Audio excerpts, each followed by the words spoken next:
In this video we're going to complete a real-life example that uses either the sine rule or the cosine rule, or maybe both of them, to solve it. And in this example a helicopter is travelling due north for 68 kilometers. So we'll start with a starting point labelled S, and we're going due north, so we're going directly up for 68 kilometers, and we'll put a little dot to mark where the 68 kilometer mark ends.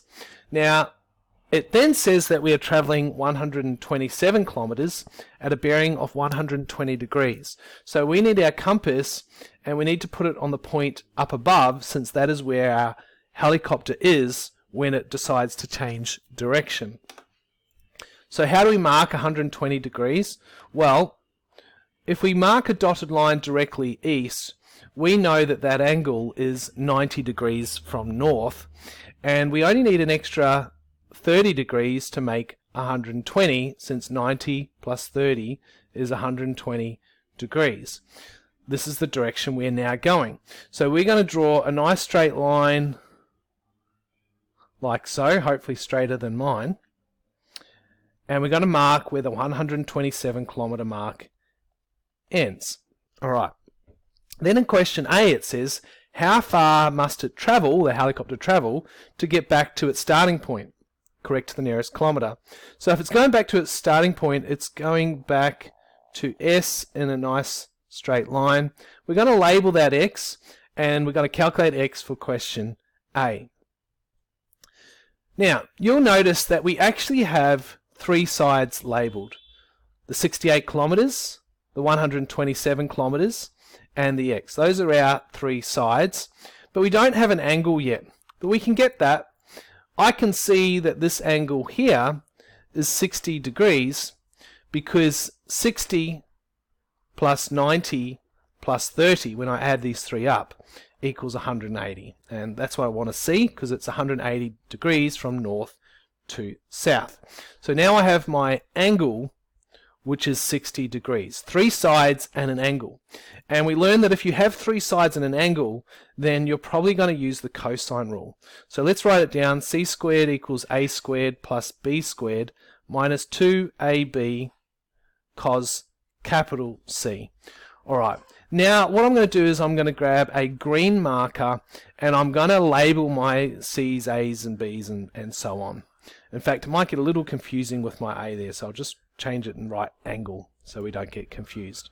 Now we need a capital C, and capital C has to be our angle. So we're going to label our 60 degrees with a capital C, meaning the X is a lowercase c. Alright, we also need a lowercase a and b, and in order to do that I need to label a capital A at one angle, meaning 127 is lowercase a, and a capital B here, meaning lowercase b is 68 kilometers. We now have enough information to substitute into our equation. So c, lowercase c is x, so we're going to go x squared. Lowercase a is 127 squared. B is 68. Square that. Minus two lots of a being 127 and b being 68. Times, and I've run out of room there, but that's fine. I can just drag this across a little bit.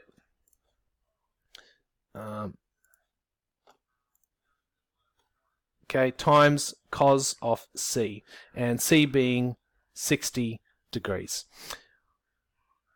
Alright, we're going to bring our calculator up, and we're going to work all this out by just typing the whole lot in the calculator. So 127 squared plus 68 squared minus 2 times 127 times 68 times cos of 60 equals, and we get 12,117.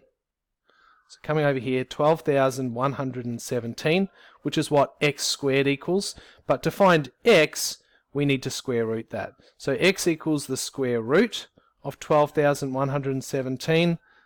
Let's work that one out. Square root 12,117 equals, and we get about 110. It wanted it to the nearest kilometer, so that's all we need to write. It's 110 kilometers, like so. Alright, now that's question A, so we should write part A there. We now need to find part B of this question. And to do this, it wants us to find the bearing that the helicopter needs to travel in order to get back to its starting point. Now, I really had to change to another slide for this, and the reason for that is it requires a fair bit of working out. Now, to get that bearing, we know that the helicopter is at point B and it's traveling sort of in this left direction back to its starting point, which we've labeled with an A. Now, to find the bearing, we need to find theta at point B. And we're doing that because that's where the helicopter is right now. And once we've found that theta, it's going to be quite easy to find the bearing. Now, we could actually do that with either formula. You could do it with the cosine rule, or you could even do it with the sine rule.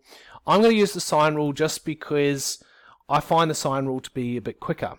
Now, I'm going to take sine capital B over B equals sine capital C over C. Now, the reason I'm picking B and C is because B has a theta and C has a 60 degree, and the A angle actually doesn't have anything. So I'm picking the ones that have values on my triangle. We can now substitute. Capital B is theta, so we put a theta there. Lowercase b is 68. And capital C is 60 degrees. And lowercase c was what we worked out before. It was 110 kilometers. So we'll just put the 110 down like so. Alright, so what we want to do is we want to multiply by 68 on both sides, because that will cancel the 68, leaving me with sine theta equals sine 60 over 110 times 68. We'll bring up the calculator and work that out. Sine 60 divide 110 times 68 equals, and you get this decimal 0.535. How many of these will we write down? 36, let's say. That's what sine theta equals. And we can find theta by bringing sine inverse to the other side and working that out, which will come to bringing the calculator up, second function sine 0.53536 equals, and it wanted it to the nearest degree, so we'll write it as 32 degrees. We'll write it here in purple as well. Theta is 32 degrees. Now we need to find the bearing, and we'll drag the compass down here where the helicopter is, just to help us visualize what's going on.